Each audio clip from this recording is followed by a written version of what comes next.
வாழ்க வளமுடன். தேவக்கோட்டை சீதாலட்சுமி. ஆயா வா அர்ஜுன்.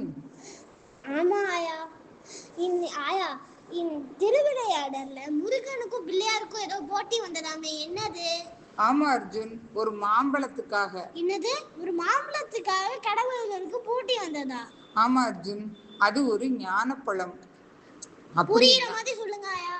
அப்படின்னா ஞானம் என்பது வேகத்தை விட புத்திசாலித்தனத்திலும் அன்பிலும் உள்ளது என்பதை காட்டுகிறது. அதாவது கைலாய மலையில் சிவன், பார்வதி, பிள்ளையார், முருகன் எல்லாரும் இருந்தாங்க. அப்ப நாரதர் ஒரு மாம்பழம் கொண்டு வந்தாரு.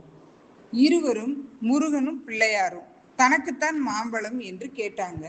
உடனே பார்வதி ஆளுக்கு பாதியாக பழத்தை தருவதாக சொன்னாங்க. உடனே சிவன் சொன்னாரு, பழத்தை வெட்டக்கூடாது அப்படின்னு சொல்லிட்டாரு. ஒரு போட்டி வைக்கிறேன் அப்படின்னு சொன்னாரு. உடனே இருவரும் என்ன போட்டின்னு சொல்லுங்கப்பா அப்படின்றாங்க.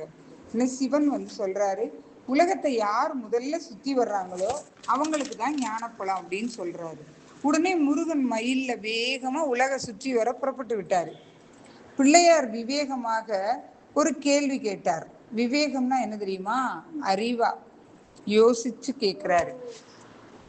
தாய் தந்தையை சுற்றினால் உலகத்தை சுற்றியதாகத்தானே அர்த்தம் என்கிறார். அனைவரும் ஒப்புக்கொண்டனர். உடனே தாய் தந்தையை சுற்றி வந்து பழத்தை பெற்றுக்கொண்டார். இந்த இடத்தில் வேகத்தை விட ஒரு செயல் செய்ய விவேகம், அதாவது அறிவு மிக முக்கியம் என்று தெளிவாக தெரிகிறது. எவ்வழி நல்வழி, அவ்வழி நம்வழி.